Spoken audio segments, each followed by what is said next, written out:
If this video's on your timeline, stay in tune. This is just my take on things, what I've noticed throughout seeing, watching. There has to be an explanation for it all. Stay in tune and see what questions you come up with yourself.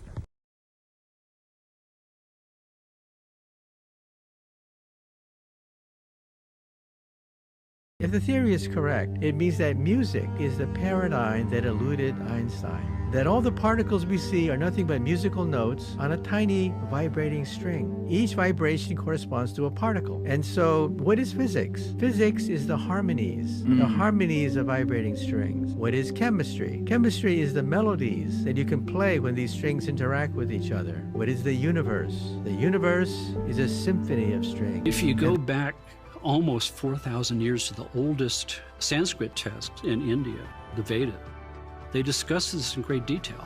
Everything is created out of sound, or Om, the original sound of all sounds. So what you see at the core of the quantum field in the state of vibration forming these standing waves, what's vibrating, according to them? Consciousness itself is what's vibrating. And what is consciousness vibrating? Is vibrating an idea. What's the idea? This is the idea.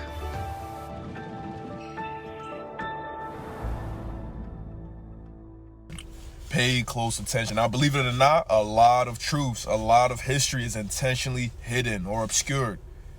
Is this intelligent design or is it a coincidence?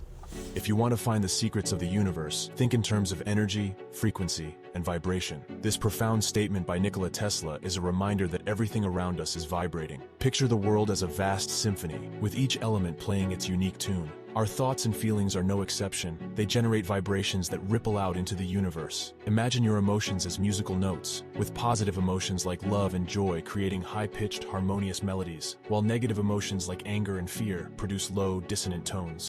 Now keep in mind the first two videos and what Nikola Tesla has to say.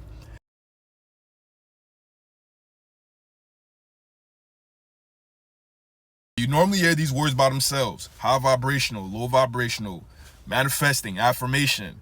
See what they all have to share with science. See the congruency, just pay attention. Tones. Quantum physics supports this idea, with experiments showing that particles can exist in different states simultaneously, and even change their behavior based on our observation. It's like those particles are playing hide and seek, only revealing themselves when we look. As our vibrations spread, they attract other vibrations resonating at the same frequency. Think of it like tuning into a radio station, where you'll only pick up signals that match your chosen frequency. So, by consciously choosing our thoughts and emotions, we become maestros of our own life symphony, attracting experiences that harmonize with our unique tune. As a guy in Iowa got curious, why do the birds start chirping an hour before sunrise? He found out the chirping of the birds is a frequency that helps open up the plant cell stomata on the bottom of the leaf, and it lets the plant start breathing in the morning. It helps, that's the alarm clock, it wakes the plant up. He found out that that frequency is found in classical music quite a bit. So he started playing classical music to his cornfield. His neighbors thought he's a couple fries short of a Happy Meal, but until his corn grew 15 feet tall. And they said, what channel was that you're playing?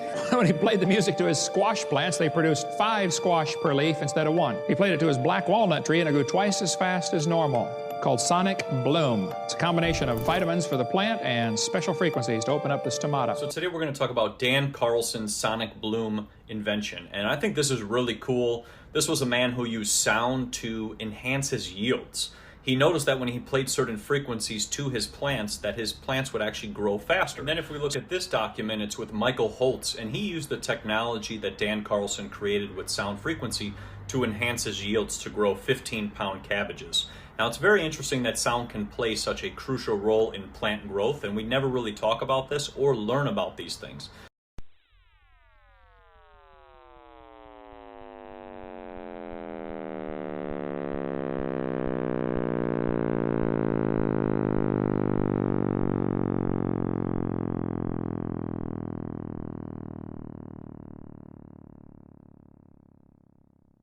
Play this scenario over very quickly in your head.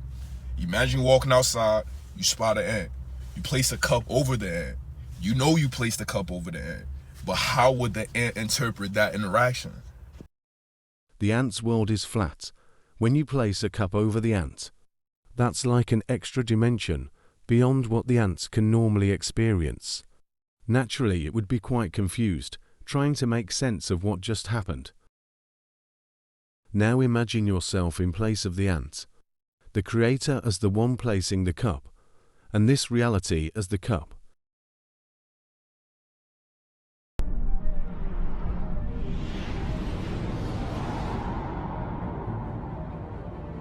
In the beginning, God created the heavens and the earth. And God said, "Let there be light." And there was light. How would the Creator's voice sound in our reality? Better yet, what would his words do in our reality? Then let's take it a step further and read this verse. In the beginning was the Word, and the Word was with God, and the Word was God.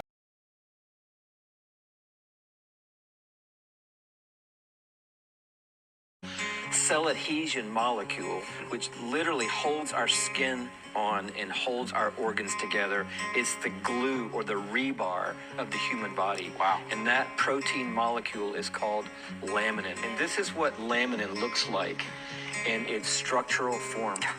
That is the cell adhesion molecule that holds the human body together. Wow. And then there was a picture of a mammalian laminin molecule. And so it's not going to look exactly as nice and tidy as the structure, but that's an actual laminin molecule.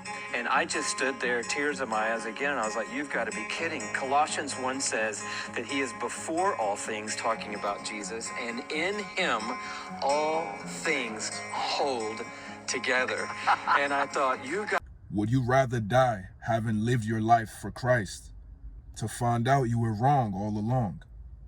Or would you rather die to find out you were wrong all along?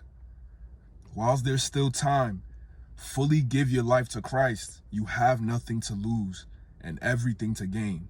Tomorrow is not promised.